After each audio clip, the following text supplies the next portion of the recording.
As we get toward the end of the year here, a lot of the news cycles turn to rehashing old stories that we've talked about before, and that doesn't necessarily translate into good content here on YouTube. So I thought what I would do is talk about a couple of them, but also answer some questions that I get asked a lot.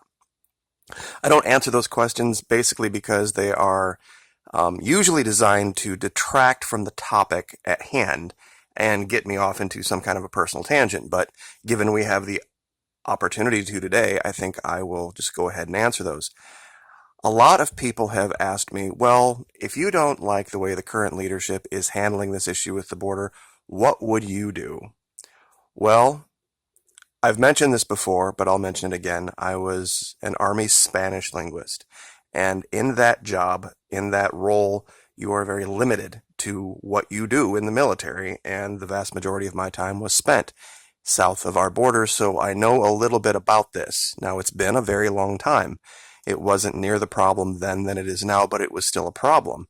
And during the whole invasion of Panama and the issues that we've had over decades with Colombia, it's become very, very clear, and people have mentioned this, that there are forces within our country that are not all that fired up excited about stopping the flow of drugs. And I'll let you guys just go ahead and make those determinations on your own.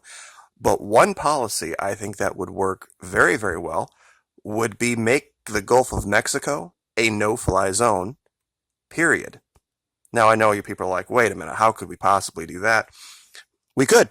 We absolutely could. The only flights that would really be affected would be coming probably out of Houston over here to Florida, but I'm sure that could be dealt with. If we would make everything from the west coast of Florida to the east coast of Texas something that was a military-run corridor of airspace, that would do a lot. And then as far as anything on the surface goes, I have long said that we have underfunded the Fourth Fleet, that we've stood up another whole brand new fleet, the Second Fleet, instead of doing this. And I think it's just wrong-headed. This whole idea of freedom of navigation operations over in China to sail by their little man-made atolls and all this kind of crap. If we got money to waste there, bring it home. Bring it home and seal up, absolutely seal up the Gulf of Mexico and around Florida here. You would be amazed at how much of an effect that would have. I find it very, very ironic that we have Coast Guard personnel working unpaid at the Mexican border assessing the medical treatment of migrants. I mean, the wrong-headedness of this is more than I can deal with in a 10-minute video. They're not being paid. Their job is to secure, they're the Coast Guard, to secure the Gulf, Mississippi, Alabama, Georgia, Florida, that area, Texas, and they're not even there, and they're not being paid.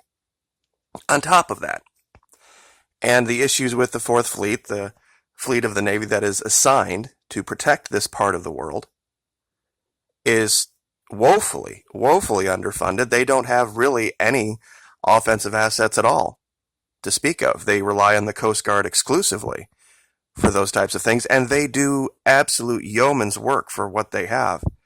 The Admiral Kurt Tidd, and I've covered this multiple times too, has testified before Congress multiple times during his tenure that they only have about 30 to 35% of the assets they need to interdict, and this is the important part of the statement, the known threats. See, they look at a piece of paper like, okay, we have these 100 threats, these 100 ships or planes or whatever targets that we know are attempting to bring illicit materials into our country. Now we're going to have to pick the 33 or 32 that we're going to put assets on and let the other 60-something go. That's insane. I mean, that's absolutely nuts. And I've mentioned it before about, and I'll say it again, I said it in yesterday's video, closing the border, great idea. I'm going to use the analogy of what they call a health and welfare inspection in the military. I have a lot of folks out there that have been in the military. I'm sure they'll know what I'm talking about. What do? You have a big building and they're going to come in, and this is usually done during the training aspect, but um, they go in and they secure the building. Nobody in, nobody out, first thing. Then they go in and then they go block by block, room by room, and they make sure that everything is squared away. It's a simple concept. And I know it's a little bit more complex when you deal with the trade and all of that kind of stuff. Um, no more Mexican CDLs in our country. Any Mexican truck coming to our border stops, drops the trailer at the border, and turns right back around. And then we will send trucks. And if the company that is contracting wants that stuff moved, they're going to pay for it. And I mean pay for the inspection of it. And if we find even 1/4 of a roach doing the inspection down there, then guess what? They lose their ICC. They lose everything. So they need to be real careful who they're dealing with. I've said this before, 90% of the crap coming in here is coming through the crossings. The wall won't change it. And if we would really get serious about cutting that down and getting rid of this idea of recognizing Mexican CDLs or any other CDLs, those are commercial driver's licenses for you folks out there that aren't familiar with the trucking industry. We allow Mexicans, just CDL holders, just drive right through our country, even though their standards are ridiculous compared to ours. So I think that would do a lot. I mean, those two things right there, making the Gulf of Mexico a no-fly zone other than with military approval, shutting down the truck traffic, completely dropping all the trailers in at the border and having them picked up by approved U.S. trucks after having been inspected. I think that would fix a ton. I really, really do. This idea of drug dealers, the Chinese kind of have it right. You don't really want to be caught playing games over there. And they've now passed a law exempting their police officers from prosecution. And I know there's good and bad and everything, but, when you do stuff like this, and here they're actually putting a guy back before the court because the court said that 15 years in prison in China wasn't tough enough. I mean, this is what they do, and they don't have the problem we have. They don't have the issue we have. So I just think we need to really, really make it something that drug dealers think twice about. I mean, really, really think twice about. But speaking of China and speaking of Asia, this is interesting. One thing that has not made the news is the last 7 years in a row, Japan is breaking records for military spending. And now they're actually planning on building a full-blown aircraft carrier of their own, which they haven't had. Not since World War II, anyway. And I think they are seeing this issue with China as an opportunity because they are starting to, and like I said, be careful what you wish for when it comes to winning this trade war. We have a lot of people, a lot of allies, I should say, around the world that count on China doing well.